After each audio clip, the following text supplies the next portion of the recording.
of HTML.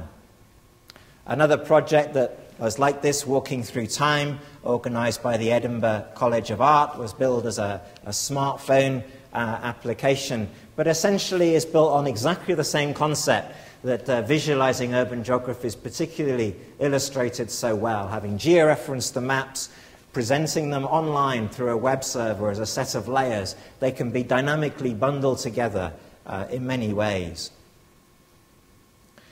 In order to promote this earlier this year, we teamed up with the fellow behind MapTiler, Peter Priedel, who is an open source web mapping guru, our source of most of our knowledge in terms of georeferencing, who's now based in Switzerland.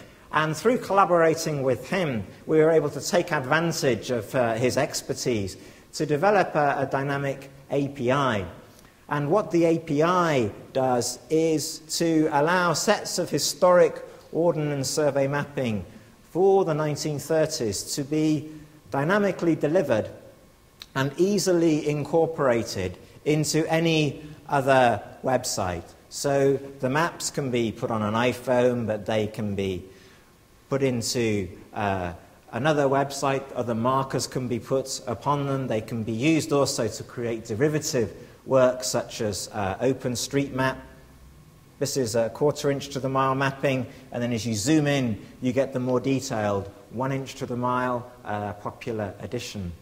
And the clever thing about this is that it spreads the mapping on a number of servers worldwide in order to try to achieve very fast delivery of the tiles to any other application. The application effectively delivers from the nearest server, depending upon whether there's any concurrency involved. I'm pleased to say we've had a good response to this. A range of other institutions out there found this historic mapping useful. It's certainly an area that we're keen to develop. A couple of examples of websites, the Portable Antiquities Scheme, which I only knew a little about. It allows members of the public to give information about finds, particularly finds by metal detectors of archaeological value. And crucially, the finds are geographically referenced, and so as well as getting all the data about it and an image of the find is also located originally on a standard Google type map interface, but it's very easy for them to embed the historical layer, which is what's showing here, with a brief credit to NLS down below. I went onto Google Analytics to try to see who was using our API, and this was another website. I'd never come across Stravaging before, but apparently it means meandering or strolling. This is a personal website.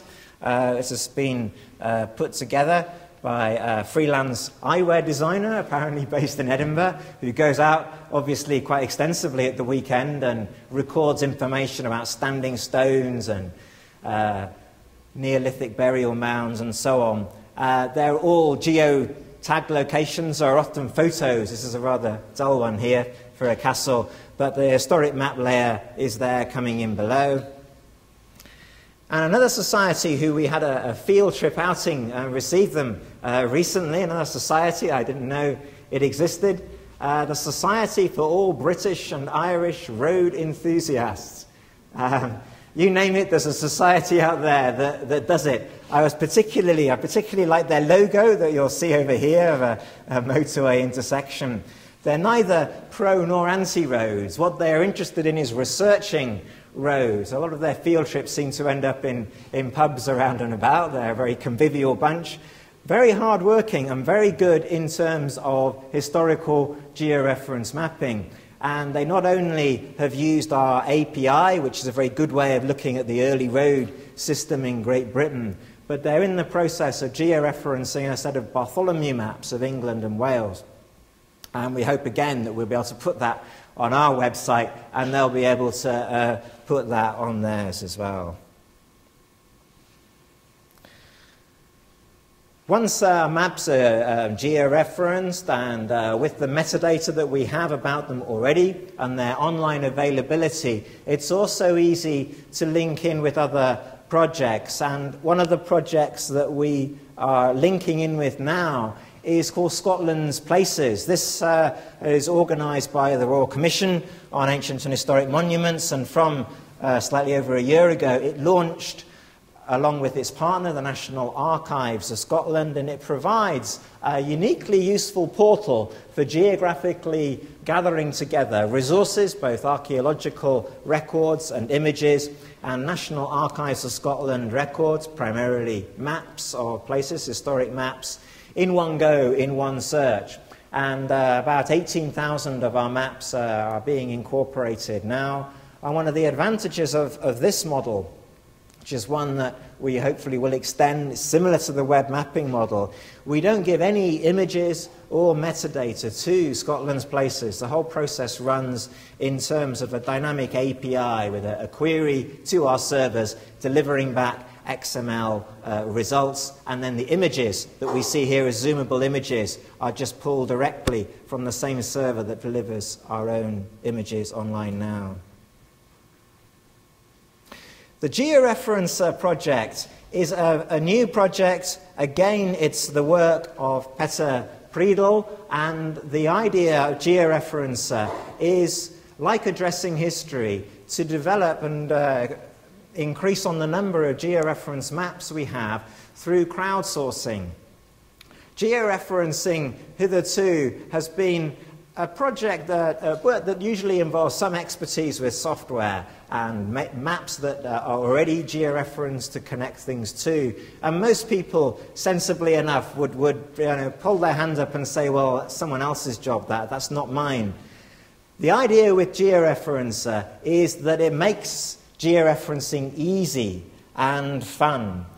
And it allows people to place control points of known locations on the historic map and the new map.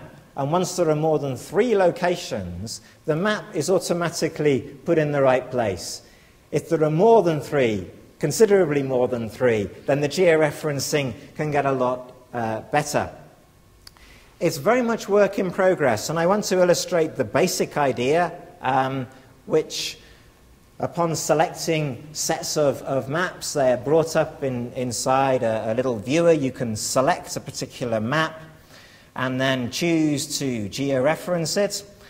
And then in Georeferencer, the historic map is presented on the left-hand side, the modern map is on the right-hand side, and by zooming in, these are both zoomable maps, you can zoom in on the historic map, select a point, find the points over on the right-hand side, on the modern map, and it will present the points. It's tricky to see, but they show up in blue much more clearly on a normal screen.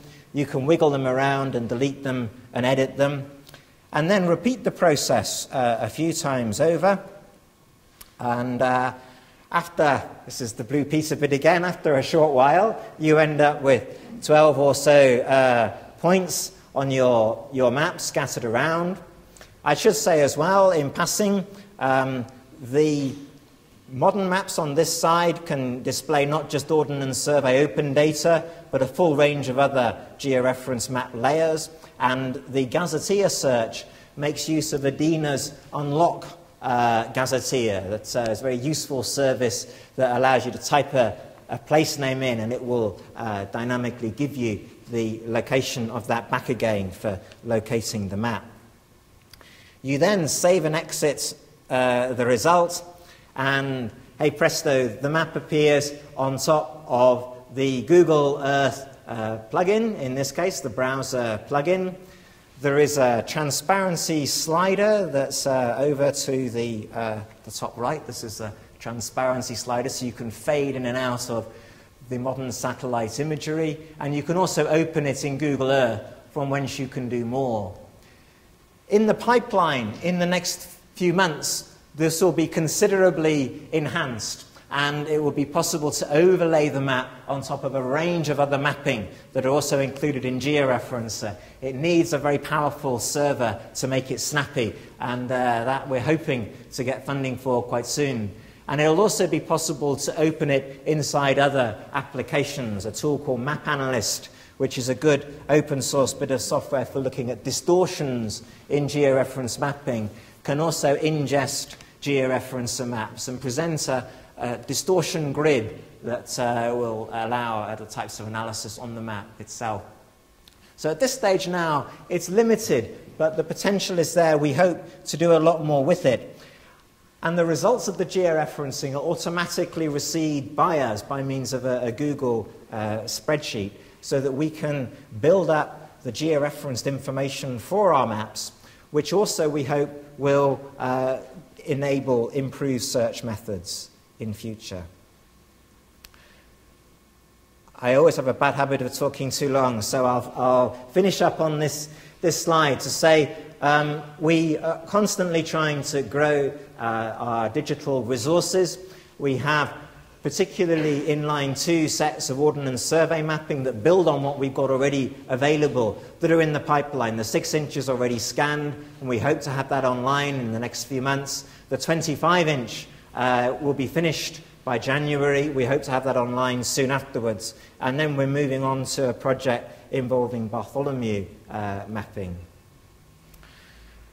And if anyone's interested in automatic edge matching of maps, which is another future project, we're hoping to do more to improve on dynamic georeferencing of map series, and the MapRank software, which is again another project of Peter Preidel, then do catch me at the end. Thank you very much.